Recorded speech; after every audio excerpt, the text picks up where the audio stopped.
We will continue with this theorem, with these questions of chi-square test as a goodness of fit. Here in this question, we have given the data and we have to first of all fit the Poisson distribution in the above data.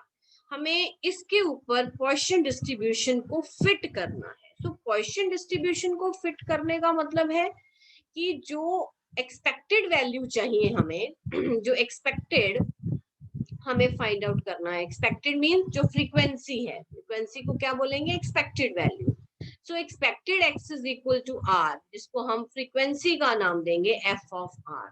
वो किस पे dependent है? N into probability x is equal to r पे. ये देखिए formula है, f r is equal to n into probability of, जिसको frequency है. फ्रीक्वेंसी कौन सी हम फाइंड आउट करेंगे? Expected frequency. So Poisson distribution fit करने का मतलब है, पॉइसन डिस्ट्रीब्यूशन फिट करने का मतलब ये है कि हमें एक्सपेक्टेड फ्रीक्वेंसी निकालनी है by using the Poisson law, right. तो पॉइसन लॉ फिट करने का मतलब है कि आपको पहले प्रोबेबिलिटी का फॉर्मूला चाहिए. आप एक रैंडम वेरिएबल डिस्क्राइब करेंगे, ठीक है. तो रैंडम वेरिएबल क्या डिस्क्राइब किया हमने? Let capital x denotes the number of mistakes per page, right. आप कैपिटल एक्स लिखेंगे, number of, let x be the random variable, denotes the number of mistakes per page.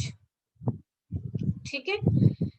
उसके बाद अगर हमने उसकी प्रोबेबिलिटी निकालनी है तो प्रोबेबिलिटी का फॉर्मूला है e raised to minus m raised to power x by factorial x. x is running from 0.23 so up to infinity. discrete distribution. और m क्या होता है? m होता है मीन ऑफ द डिस्ट्रीब्यूशन. अब एज सच डाटा में हमें mean का इंफॉर्मेशन नहीं दी, हमें सिर्फ डाटा दिया है, यानी उस डाटा में से हम सबसे पहले क्या फाइंड आउट करेंगे? Mean of the given distribution. So in order to fit a Poisson distribution to the given data, we take the mean m, which is the parameter of the Poisson distribution, equal to the mean of the given distribution. So जो इस given distribution का mean है वो हम Poisson distribution का mean लेके चलेंगे, so that cap small m is equal to capital X bar is equal to 0.4. ये हमें कैलकुलेट करना है. कैलकुलेट कैसे किया? इन दोनों वैल्यूज को आपस में मल्टीप्लाई किया, ठीक है. सिंपल एक डाटा आपको दिया, देखो ये x का नाम है और ये क्या है? This is f of x. So therefore यहां से हमने ये कैलकुलेट कर लिया. सो अब मीन कैलकुलेट हो गया. अब इस मीन से क्या कैलकुलेट करेंगे? Probability of x is equal to r. So the इन्होंने डायरेक्टली किया. आप सबसे पहले probability x is equal to r लिखेंगे. Probability x is equal to r का क्या मतलब है?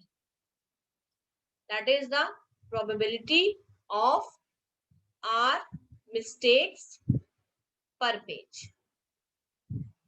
ठीक है. वो फॉर्मूला है e raised to minus m raised to power x divided by factorial x. उसके बाद frequency of r mistakes per page is given by the Poisson law. f of r is equal to capital N into p of r, right. so capital N कैसे आएगा? इन सब का सम, इसका जो सम है इन सारी वैल्यूज का सम, ये है कैपिटल N. वो आप पुट कर देंगे into probability of r e raise to power minus m की वैल्यू 0.48. ये देखो पुट कर दी 0.48 रेज टू पर डिवाइडेड बाय फैक्टोरियल r की कितनी वैल्यूज यहाँ पे 1 2 3 4 5 6. तो 8 जाएगा यहाँ पे. हमने कहाँ तक लिया? क्योंकि आगे तक हमें निकालना है. कहाँ तक निकालना है? 6 तक निकालना है. So using log anti log you can directly do by the calculator also. So f of 0, f of 1, f of 2, f of 3. So we have calculated all the values and then the theoretical Poisson distribution frequencies correct to 1 decimal places are as given below.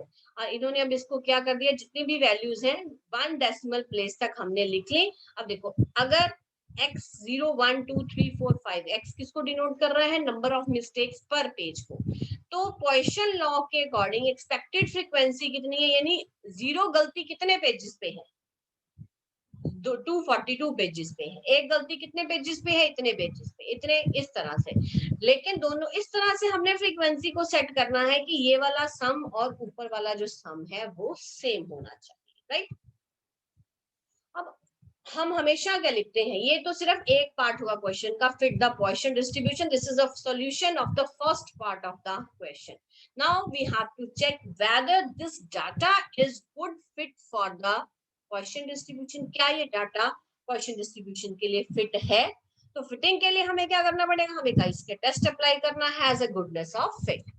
सो उसके बाद हमें same what you will write, you will set up the null hypothesis H naught, set up the second part of the question, set up the null hypothesis। ठीक है जी। so क्या लिखेंगे, the data is good fit for Poisson distribution, इस तरह से is good fit for Poisson distribution।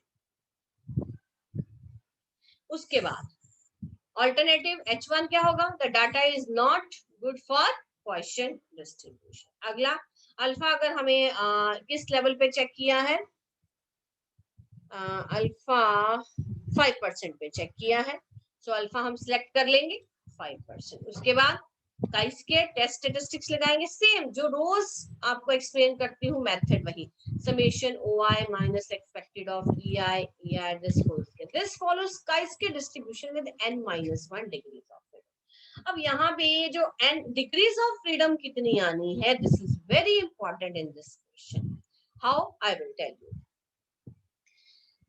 अब देखो, उसके बाद आपने एक्सपेक्टेड फ्रीक्वेंसी तो आपने पीछे ही कैलकुलेट कर ली, ठीक है, वो हो गया। अब कैलकुलेशन फॉर chi-square। जब आपने एक्सपेक्टेड फ्रीक्वेंसी कलेक्ट की तो आपको नजर आया भी जो सेल्फ फ्रीक्वेंसीज है, ये 3 सेल्फ फ्रीक्वेंसी जो है ये 5 से कम है, ठीक है, ये भी सेल्फ फ्रीक्वेंसी 5 से कम है, ये और ये। तो जब आपने इनको ऐड किया इन दोनों को तो 0.6 ही बना, तो 0.6 भी किससे कम है, लेस देन 5 है। इसका मतलब आपने 0.6 में फिर क्या ऐड किया, 4.5 ऐड किया, तो ये 6 + 5 = 11, तो 5.1, यानी ये फ्रीक्वेंसी कितनी बन गई, 5। इसका मतलब पूलिंग कितनी बारी हुई, how many times you have done the pooling, एक पूलिंग ये हुई और एक पूलिंग ये हुई, वही पूलिंग जो आप यहाँ कर रहे हैं वो इसके साथ यहाँ भी होगी।